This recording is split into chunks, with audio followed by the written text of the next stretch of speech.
살면서 자식과 이렇게 큰 갈등이 생길 줄은 몰랐습니다. 가족이라면 이해해 줄 줄 알았는데 감정의 골은 점점 깊어지고 있었습니다. 저는 올해 나이 74, 강성호라고 합니다. 오늘부터 아들 내외의 집에서 살게 되었습니다. 아버지, 짐은 제가 들게요. 천천히 들어오세요. 아들이 내 작은 가방을 들고 먼저 현관에 들어섰습니다. 뒤에서 며느리 유진이가 딸아이 손을 잡고 서 있었습니다. 아버님, 어서 오세요. 며느리의 목소리에는 미소가 묻어 있었지만 눈빛은 달랐습니다. 제가 왜 이 집에서 함께 지내야 하는지 이해하지 못하겠다는 듯한 표정이었습니다. 그래, 잘 지냈냐? 젊을 때 건설 현장에서 떨어진 사고 이후 혼자 사는 생활에도 지장이 생기다 보니 저에게 아들이 제안했습니다. 아버지, 저희 집에서 같이 지내요. 몸도 불편하신데 혼자 계시면 위험하잖아요. 처음에는 거절했습니다. 내 자존심이 허락하지 않았습니다. 하지만 점점 더 거동이 불편해지고 쓸쓸한 밤이 늘어나면서 아들의 제안을 받아들이게 되었습니다. 방은 이쪽이에요.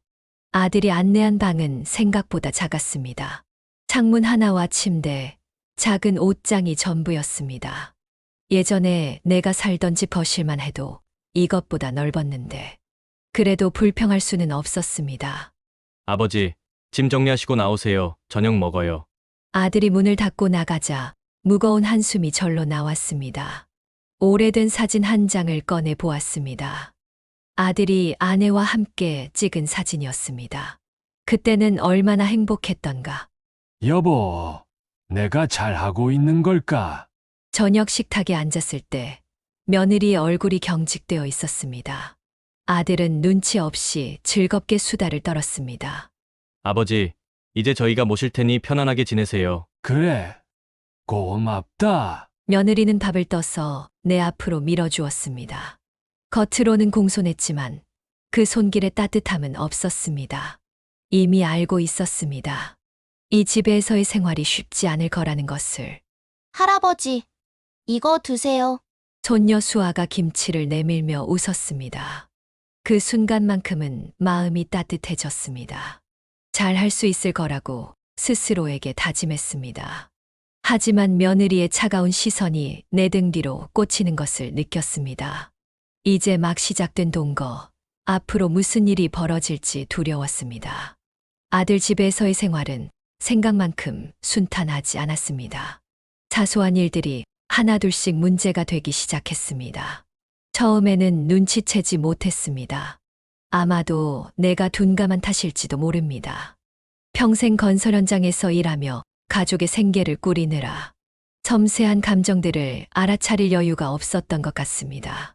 그날은 특별할 것 없는 평일 오후였습니다. 아들과 며느리는 출근하고 손녀는 유치원에 가서 집에는 나 혼자뿐이었습니다. 거실 소파에 앉아 텔레비전을 보다가 문득 발톱이 길어진 것이 신경 쓰였습니다. 평소 습관처럼 거실 소파에서 발톱을 깎기 시작했습니다. 갑자기 현관문 열리는 소리가 들렸습니다. 며느리가 일찍 퇴근한 모양이었습니다. 아이고, 벌써 퇴근했어? 제 말에 며느리는 대답 없이 거실로 들어오다가 제 모습을 보더니 얼굴이 굳었습니다. 한동안 아무 말도 없더니 입을 열었습니다. 아버님, 그거 화장실에서 하시면 안 돼요? 뭐를 말이냐? 발톱 깎으시는 거요. 여기저기 튀어서 나중에 청소하기 힘들어요. 소파에도 발톱이 끼면 더 곤란하고요. 말투는 공손했지만 목소리에 담긴 날카로움이 느껴졌습니다. 무심코 한 행동이 며느리의 신경을 거슬렀다는 사실이 불편했습니다. 내 집에서는 아무도 뭐라 하지 않았던 일인데 말입니다. 아, 그래, 알았다. 손톱깎이를 들고 화장실로 향했습니다. 좁은 화장실에서 불편한 자세로 발톱을 깎으며 마음이 무거워졌습니다. 허리가 아픈데도 몸을 숙여 발톱을 깎느라 등이 아팠습니다. 내가 이 집에서 얼마나 조심해야 하는 걸까 하는 생각이 들었습니다. 며칠 뒤 아들과 며느리가 출근하고 손녀는 유치원에 갔습니다. 혼자 있는 시간, 뭐라도 도움이 되고 싶어 베란다에 널려 있는 빨래를 걷어 개기 시작했습니다. 내 옷은 물론이고 아들의 셔츠와 손녀의 옷까지도 정성껏 개었습니다. 아무것도 하지 않고 멍하니 있는 것보다 이 정도 집안일은 오히려 기분 전환이 되었습니다. 퇴근하고 돌아온 며느리가 정리된 빨래들을 보고 말했습니다. 아버님, 이게 뭐예요? 빨래가 다 말랐길래 내가 걷어다 놨다. 아니, 왜 시키지도 않은 일을 하고 그러세요? 제 속옷도 있고 한데 불편하니까 이제 하지 마세요. 며느리 옷은 손도 대지 않았지만 살림하는 며느리 입장에서는 불편할 수도 있다고 생각했습니다. 미안하다. 내가 괜한 짓을 한 것 같구나. 아버님이 정 뭐라도 하실 거면 그냥 청소나 해주세요. 빨래는 제가 알아서 할게요. 방으로 들어가는 며느리의 뒷모습을 바라보며 서 있었습니다. 마음 한구석이 시려왔습니다. 내가 이 집에서 할 수 있는 일은 뭐가 있을까요? 도움이 되고 싶었는데 오히려 방해가 된 것 같았습니다. 그날 저녁 소파에 앉아 텔레비전을 보고 있는데 전화가 왔습니다. 옛 직장 동료의 안부차 전화였습니다. 통화가 끝나자 며느리가 거실로 나왔습니다. 얼굴에 짜증이 역력했습니다. 아버님, 무슨 전화벨 소리를 그렇게 크게 해 놓으신 거예요? 항상 전화는 들고 다니시면서 진동으로 좀 바꿔 놓으시면 안 돼요?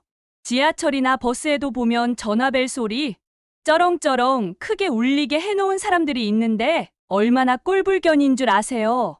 뭐라 할 말이 없었습니다. 평소 신경 쓰지 않았던 문제였는데 이제는 조심해야겠다는 생각이 들었습니다. 미안하다. 내가 아직 핸드폰 사용이 익숙하지 않아서 말이다. 진동으로 해놓으마.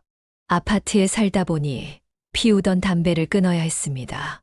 집 안에서 피울 수도 없고 불편한 다리로 아파트 집 밖에 흡연 장소까지 가기도 번거롭고 해서 이 기회에 금연을 하기로 했습니다. 하지만 그보다 며느리한테 또 그 일로 싫은 소리를 듣게 되는 게 두려웠습니다. 평생을 피워온 담배를 끊고 나니 불안 증세도 생기는 것 같았습니다. 무언가 자꾸 입에 넣고 싶은 욕구가 심해져서 커피를 마시는 일이 잦아졌습니다.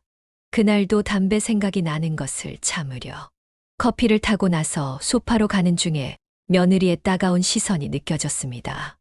아버님, 한두 번도 아니고 왜 자꾸 커피가루, 설탕가루를 주방에 흘리시는 거예요? 어지르는 사람 따로 있고 치우는 사람 따로 있는 거 아니잖아요. 미안하다. 내가 닦을게. 그냥 두세요. 제가 할게요. 며느리는 내 앞에서 테이블을 닦으며 한숨을 쉬었습니다. 그 한숨에 담긴 무게가 내 어깨를 짓눌렀습니다. 점점 내가 이 집의 짐이 되어가는 기분이었습니다.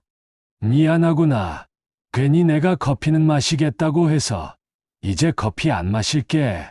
아니요. 그런 말씀 하시지 마세요. 그냥 조금만 더 조심해달라고 말씀드리는 거예요.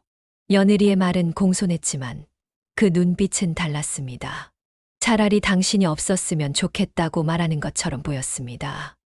마치 내가 이 집의 불청객이 된 것 같았습니다. 저녁에 아들이 퇴근했을 때 며느리는 부엌에서 아들에게 뭔가 속삭였습니다. 아들의 표정이 어두워졌고 저를 힐끔힐끔 쳐다보았습니다. 식사 후 아들이 내 방으로 찾아왔습니다. 아버지, 혹시 집에서 뭐 불편한 점 있으세요? 아니, 괜찮다 왜? 그냥요. 아내가 아버지께서 좀 힘드신 것 같다고 해서요. 괜찮으시면 됐어요. 혹시 뭐 필요한 거 있으시면 말씀하세요. 아들의 표정에서 무언가 말하고 싶은 것이 있다는 걸 알 수 있었습니다. 하지만 아들 앞에서 며느리 얘기를 할 수는 없었습니다. 가족이 깨질까 두려웠습니다. 아들이 힘들게 꾸린 가정이니까요. 그래, 알았다. 걱정 마라. 아버지는 괜찮아. 아들이 나가고 방 안에 혼자 남았습니다. 창밖을 바라보니 어느새 밤이 깊어 있었습니다. 달빛이 방 안으로 스며들었습니다. 예전에는 이런 밤이면 마당에 나가 소주 한 잔 마시며 별을 보곤 했는데 이제는 그런 자유조차 없었습니다. 이렇게 하루하루 조심하며 살아야 한다는 것이 얼마나 힘든 일인지 이제야 깨닫게 되었습니다. 평생 가족을 위해 일해온 내가 이제는 짐이 되어버린 현실이 가슴 아팠습니다. 하지만 다른 선택지가 있을까요? 혼자 살기에는 몸이 너무 불편했고 돈도 충분하지 않았습니다. 그저 이 상황에 적응하는 수밖에 없었습니다. 베개를 껴안고 누웠지만 잠은 쉽게 오지 않았습니다. 내일은 어떤 일이 벌어질까 하는 불안감이 밤새 나를 괴롭혔습니다. 살면서 화장실 때문에 이렇게 큰 갈등이 생길 줄은 미처 몰랐습니다. 매번 화장실에서 소변을 보고 나오면 며느리의 표정에서 못마땅하다는 느낌을 받았습니다. 그때가 제가 이 집에 온 지 한 달쯤 되었을 때였습니다. 아침 식사 후 화장실에 다녀왔는데 제가 방으로 들어가자마자 며느리가 화장실로 들어갔습니다. 잠시 후 며느리가 제 방문을 두드렸습니다. 아버님, 잠시 이야기 좀 할까요? 문을 열자 며느리의 얼굴이 굳어 있었습니다. 아버님 오시기 전에 이 집의 남자는 남편뿐이었거든요. 남자들 서서 소변 보면서 흘리고 그러면 냄새도 나고 위생도 안 좋고 해서 남편한테도 앉아서 소변 보라고 얘기해서 남편도 그렇게 하고 있어요. 적응 안 되시겠지만 아버님도 그래 주시면 안 될까요? 갑자기 그런 말을 들으니 당황스러웠습니다. 제 주변에도 집에서 앉아서 소변 보라고 한다고 고민거리를 얘기하는 노인들이 있었는데 제 얘기가 될지는 몰랐습니다. 아, 그렇구나. 미안하다. 나도 그렇게 하도록 하마. 며느리는 만족스럽지 않은 표정으로 고개를 끄덕였습니다. 죄송해요. 그럼 부탁드릴게요. 며느리는 조금 불만족스러운 표정을 지었지만 더 말하지 않고 돌아갔습니다. 그날부터 화장실에 갈 때마다 앉아서 소변을 봐야 한다는 것에 신경을 썼습니다. 하지만 가끔 깜빡할 때가 있었습니다. 나이가 들면서 기억력이 떨어진 탓도 있었고 평생 습관이 하루아침에 바뀌지는 않았으니까요. 일주일쯤 지났을 때였습니다. 아침에 화장실을 사용하고 나왔는데 며느리가 기다리고 있었습니다. 아버님, 또 서서 소변 보셨나 봐요. 제가 분명히 말씀드렸잖아요. 아이구야. 미안하다. 깜빡했어. 일주일 동안 몇 번을 말씀드렸는데 어떻게 계속 깜빡하세요? 일부러 그러시는 거 아니에요? 그 말에 화가 났지만 꾹 참았습니다. 아들의 가정을 지키기 위해서였습니다. 미안하다. 주의한다고 하는데 나이가 드니 깜빡깜빡 하는구나. 죄수들에게도 안 할 것 같은 감시와 멸시를 받는다고 생각하니 수치스럽고 자존심이 상했습니다. 며느리를 불편하게 만드는 상황을 만들고 싶지 않았어.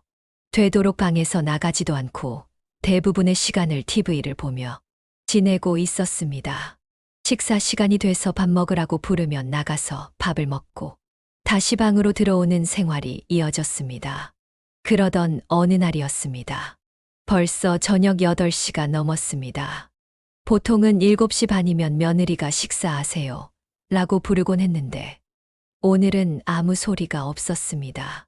배가 고파 방문을 열고 거실로 나가봤습니다. 손녀는 친구 집에 놀러 갔다고 집에 없었고 아들도 아침에 출근하며 야근이라 늦을 거라고 했습니다. 며느리는 거실에서 TV를 보며 저는 안중에도 없었습니다. 저녁은 안 먹는 거냐? 며느리는 귀찮다는 듯 말했습니다. 제가 집에서 노는 사람도 아니고 이제는 아버님이 드시고 싶은 걸로 좀 차려 드세요. 저희가 대단한 거 해먹는 집안도 아니고 밥은 밥통에 있고 반찬도 냉장고에 있잖아요. 그러면서 며느리는 식탁 위에 밥과 반찬만 놓아주었습니다. 알았다. 이제는 내가 챙겨 먹으마. 가슴 한편이 시려왔습니다. 평생 가족을 먹여 살리기 위해 일했던 저에게 이제는 밥 한 끼 제대로 챙겨주지 않는 며느리가 원망스러웠습니다. 그렇게 홀로 저녁을 먹고 다시 방으로 들어왔습니다. 문을 닫자마자 눈물이 흘렀습니다. 나이가 들수록 눈물이 많아졌습니다. 평생 단 한 번도 울지 않았던 제가 이제는 밥 한 끼로 이렇게 서러워하다니요. 그날 밤 아들이 퇴근했을 때 저는 이미 잠든 척했습니다.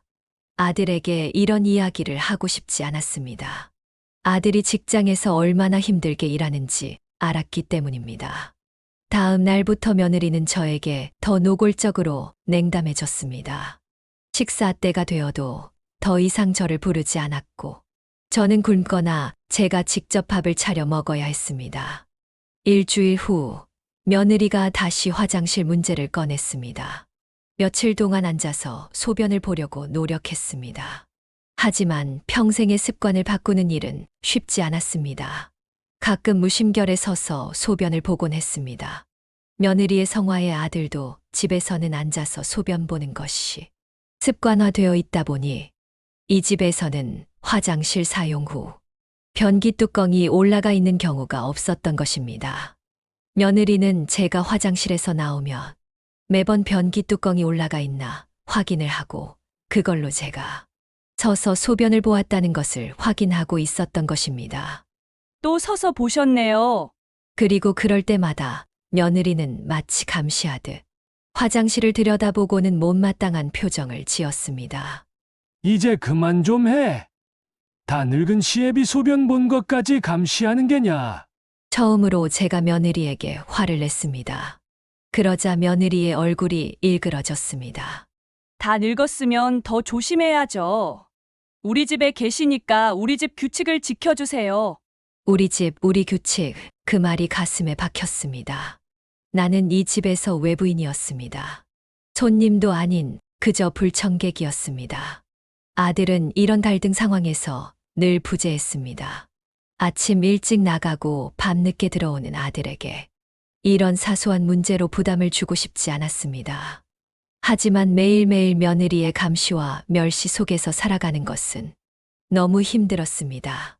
그날 밤 화장실에 갔다가 나오려는데 며느리가 문 앞에 서 있었습니다. 저는 며느리를 보자마자 무심결에 황급히 화장실 들여다봤습니다. 변기 뚜껑이 또 올라가 있었습니다. 아, 불싸. 또 깜빡했던 겁니다. 며느리가 소리쳤습니다. 앉아서 소변 보시라고요. 도대체 몇 번을 말해요? 며느리의 외침이 온 집안에 울려 퍼졌습니다. 그 순간 손녀가 방에서 나와서 우리를 쳐다보았습니다. 손녀의 눈앞에서 이런 모습을 보이게 된 것이 너무 수치스러웠습니다. 수아야, 들어가 자. 며느리가 손녀를 방으로 들여보내고 다시 저를 향해 돌아섰습니다. 아버님, 제 말 듣고 계세요? 앉아서 소변 보시라고 몇 번을 말해야 돼요? 아버님 때문에 매일 화장실 청소하는 게 얼마나 불쾌한 줄 아세요? 그 순간 무언가 제 안에서 무너져 내렸습니다. 더 이상 이 집에서 존엄성을 지키며 살 수 없다는 것을 깨달았습니다. 밥 한 끼 제대로 먹지 못하고 화장실 가는 것조차 감시받는 이 집에서 더 이상 어떻게 살 수 있을까요? 그만해라. 내일 내가 나가도록 하마. 며느리는 잠시 당황한 표정을 지었습니다. 아마 제가 이렇게 쉽게 물러설 거라고 생각하지 않았던 것 같습니다. 아니, 그게 아니라 하지만 저는 이미 제 방으로 들어와 문을 닫았습니다. 창가에 서서 밖을 바라보았습니다. 어둠 속에서 빛나는 도시의 불빛들. 그 불빛들 사이 어딘가에 내가 있을 곳이 있지 않을까 생각했습니다. 다음 날 아침 아들은 이미 출근한 뒤였습니다. 며느리는 손녀를 유치원에 데려다 주러 나간 상태였습니다. 저는 종이에 짧은 편지를 남겼습니다. 아들아, 아파트가 높고 현기증도 나고 그냥 혼자 조용히 사는 게 나을 것 같아서 나가기로 했다. 걱정하지 마라. 짐을 싸서 현관을 나서는 순간 이상하게도 마음이 가벼워졌습니다. 이제 더 이상 누구의 눈치도 보지 않아도 된다는 안도감이 들었습니다. 집을 나서면서 어디로 가야 할지 막막했습니다. 74세의 나이에 거동이 불편한 몸으로 새 보금자리를 찾는다는 것이 얼마나 두려운 일인지 모릅니다. 하지만 그곳에 더 있는 것보다는 나가는 게 낫다고 생각했습니다. 당장 들어갈 집을 알아보면서 숙박은 찜질방에서 해결하기로 했습니다. 근처 분식집에서 라면 한 그릇을 먹고 근처 부동산을 찾았습니다. 어르신 어떤 방을 찾으세요? 저기 혼자 살 작은 월세방이요. 보증금은 많지 않고 중개인은 몇 가지 매물을 소개해 주었지만 대부분 계단이 많거나 화장실이 좁아 거동이 불편한 저에게는 적합하지 않았습니다. 어르신, 그 돈에 맞는 방을 구하기가 쉽지 않네요. 좀 더 찾아봐야 할 것 같은데요. 결국 그날은 적당한 방을 찾지 못했습니다. 저녁에는 찜질방에서 지냈습니다. 밤이 깊어갈수록 주변에서 코 고는 소리가 시끄러워졌습니다. 잠을 이루기 어려웠습니다. 그래도 여기는 누구 한 사람 저를 무시하지 않았고 화장실에서 서서 소변 본다고 잔소리하는 사람도 없었습니다. 그것만으로도 감사했습니다. 이틀째 되는 날, 아침 일찍 일어나 다른 부동산을 찾았습니다. 이번에는 좀 더 외곽 지역으로 가보기로 했습니다. 어르신, 여기 반지하 원룸이 있는데 어떠세요? 보증금 500만 원에 월세 35만 원입니다. 집은 습하고 어두웠지만 계단이 적고 화장실이 넓어 그나마 괜찮았습니다. 무엇보다 다른 곳보다 월세가 저렴했습니다. 여기로 할게요. 계약서에 서명하며 손이 떨렸습니다. 젊을 때는 내 집을 장만하고 아들에게 결혼할 때 보태주기도 했는데 이제 와서 이런 곳에서 살게 될 줄은 몰랐습니다. 앞으로 35만 원의 월세를 매달 내려면 생활이 빠듯할 것이 분명했습니다. 그날 저녁 찜질방에서 마지막 밤을 보내는데 아들에게서 전화가 왔습니다. 아버지, 어디 계세요? 왜 갑자기 나가신 거예요? 아들의 목소리에 걱정이 묻어 있었습니다. 걱정하지 마라. 그냥 아파트가 내 몸에 안 맞는 것 같구나. 혼자 조용히 있고 싶기도 하고 말이다. 아내가 뭐라고 했어요? 무슨 일 있었던 거예요? 아들에게 진실을 말하고 싶었지만 차마 말이 나오지 않았습니다. 가족의 평화를 깨고 싶지 않았습니다. 아니다. 며느리는 잘해줬어. 그냥 내가 좀 답답해서 그런 거야. 신경 쓰지 마라. 어디 계신데요? 제가 모시어 갈게요. 아니, 괜찮아. 이미 집도 구했다. 이제 혼자 살아볼까 해. 전화를 끊고 한숨을 내쉬었습니다. 아들에게 거짓말을 한 것이 마음에 걸렸지만 어쩔 수 없었습니다. 아들이 며느리와 싸우게 하고 싶지 않았습니다. 사흘째 되는 날, 드디어 새 집으로 이사했습니다. 찜질방 사물함에 있던 짐을 챙겨 택시를 타고 반지하 원룸으로 향했습니다. 열쇠를 받고 문을 열자 퀴퀴한 곰팡이 냄새가 났습니다. 창문을 열고 바람을 통하게 했습니다. 집에는 아무것도 없었습니다. 침대도 식탁도 텔레비전도 없었습니다. 우선 근처 중고가게에서 매트리스와 이불, 밥솥을 샀습니다. 나머지는 조금씩 마련하기로 했습니다. 첫날 밤 화장실에서 서서 소변을 보다가 웃음이 나왔습니다. 그리고 점점 크게 웃었습니다.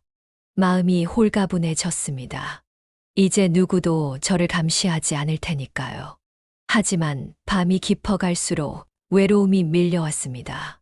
찜질방의 시끄러운 코 고는 소리가 그리워질 정도로 고요했습니다.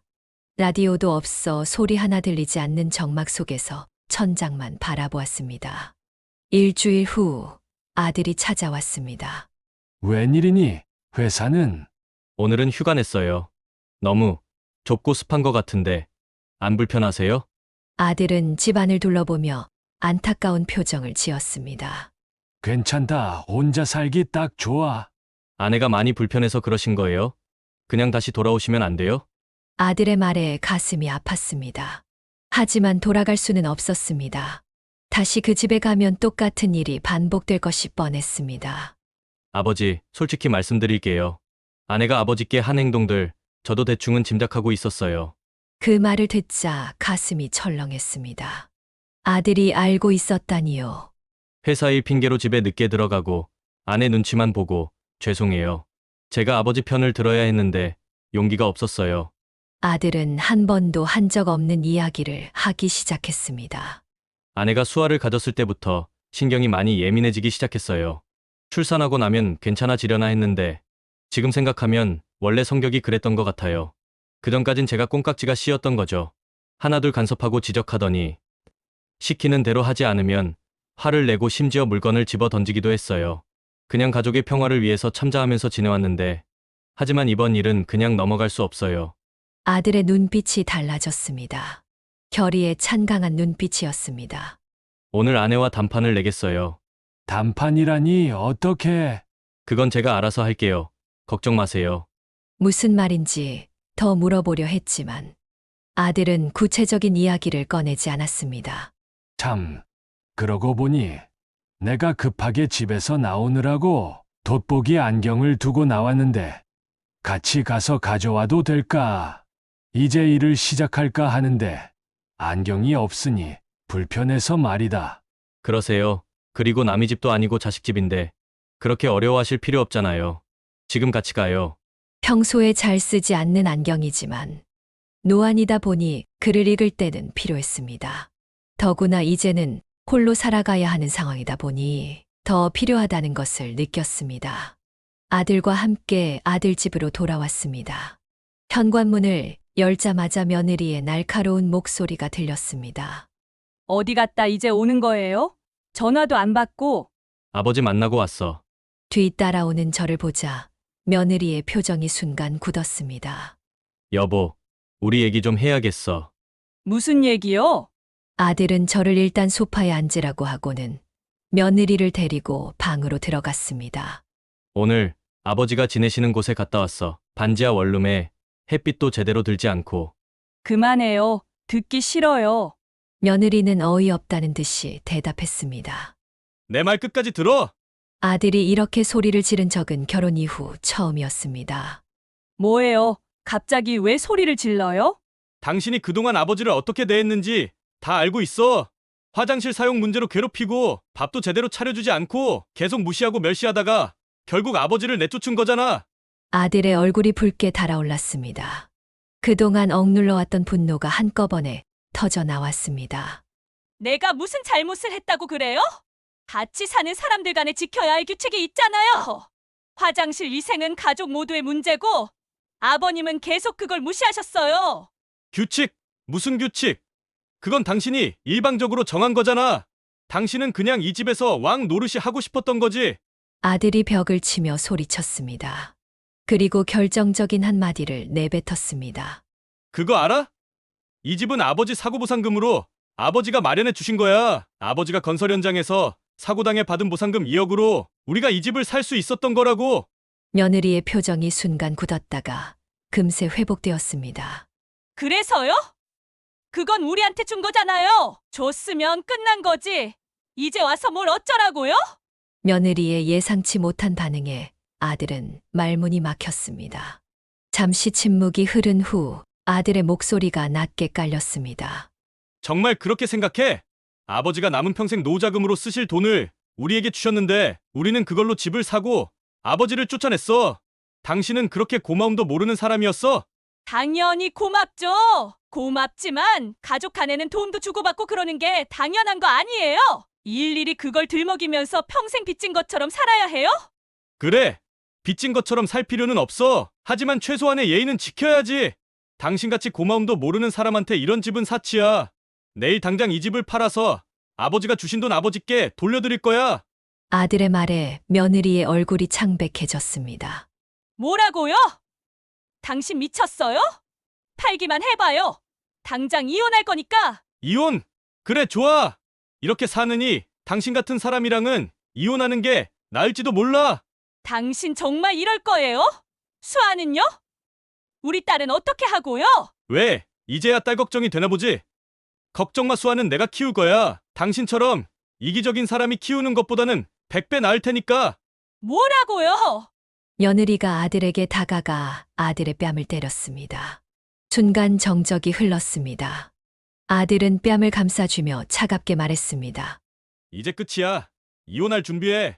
감히 어떻게 감히? 며느리의 목소리가 떨렸습니다.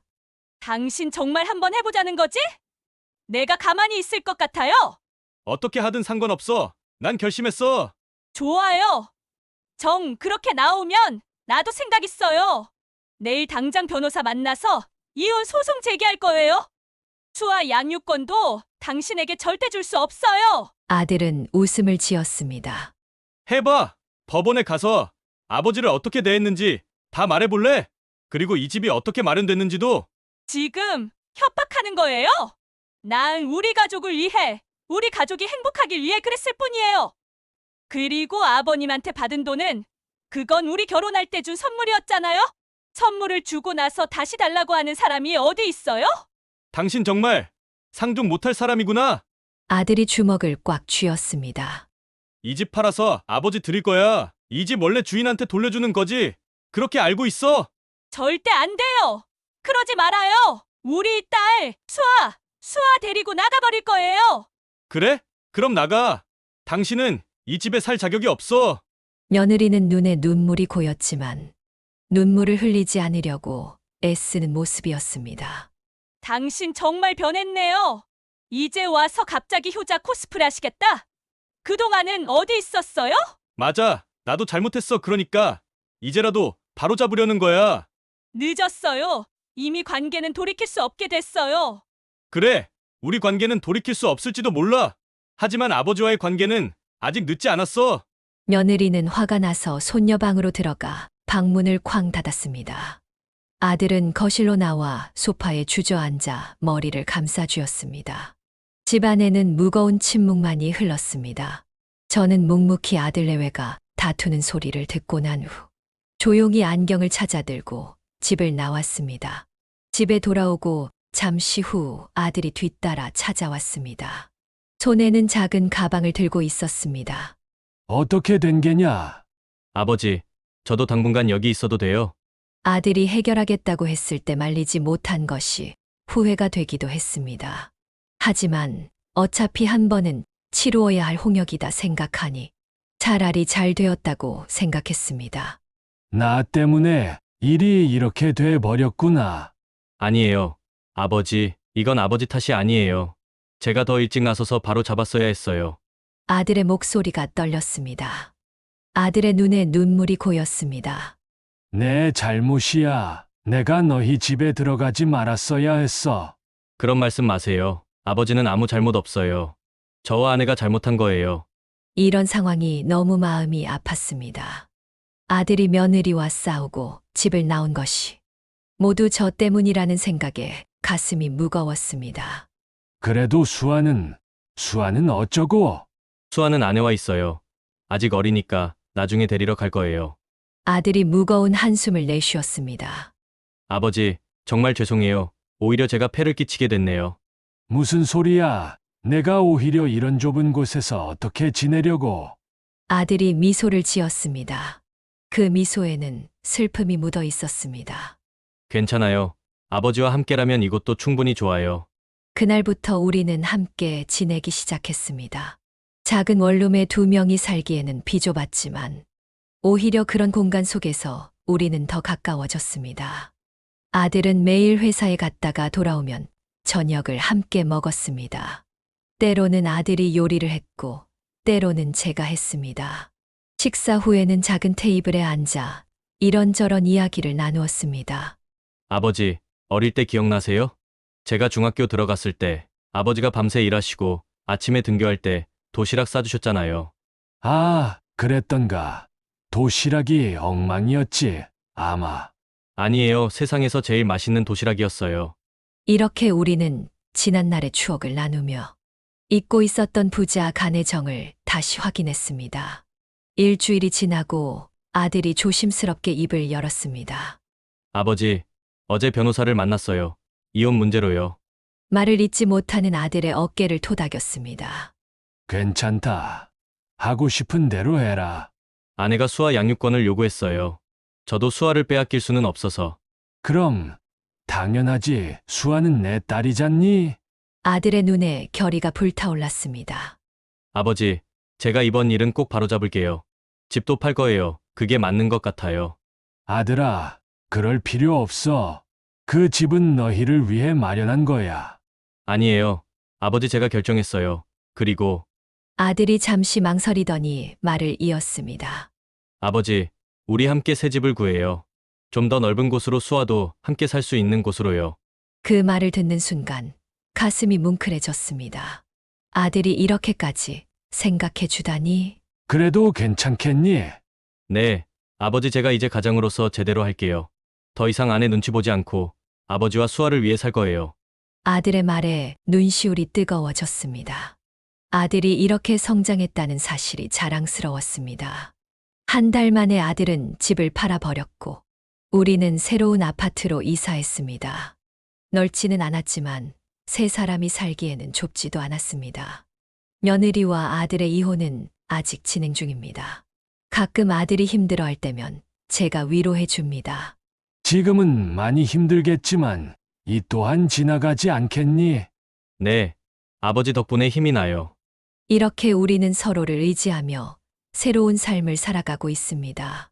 74세의 나이에 맞이한 새로운 시작이지만 이상하게도 이 생활이 그리 나쁘지만은 않습니다. 오히려 아들과 함께하는 이 시간이 더없이 소중하게 느껴집니다. 혼자라도 행복하게 살 수 있다고 생각했지만 아들과 함께라면 더 행복할 수 있다는 것을 깨달았습니다. 이제는 저녁마다 아들과 손녀의 웃음소리를 들으며 잠이 듭니다. 이것이야말로 제가 원했던 진정한 노후의 모습인지도 모릅니다. 삶은 때로는 우리가 예상치 못한 방향으로 흘러가지만 그 안에서도 행복을 찾을 수 있습니다. 비록 어려운 시간을 겪었지만 그 시간을 통해 우리는 더 단단한 가족이 되었습니다. 혼자서도 행복할 수 있었지만 사랑하는 가족과 함께라면 더 행복할 수 있다는 것을 이제야 깨달았습니다. 무료 버튼인 구독과 좋아요, 알림 설정 해주시면 더 좋은 이야기로 찾아뵙겠습니다.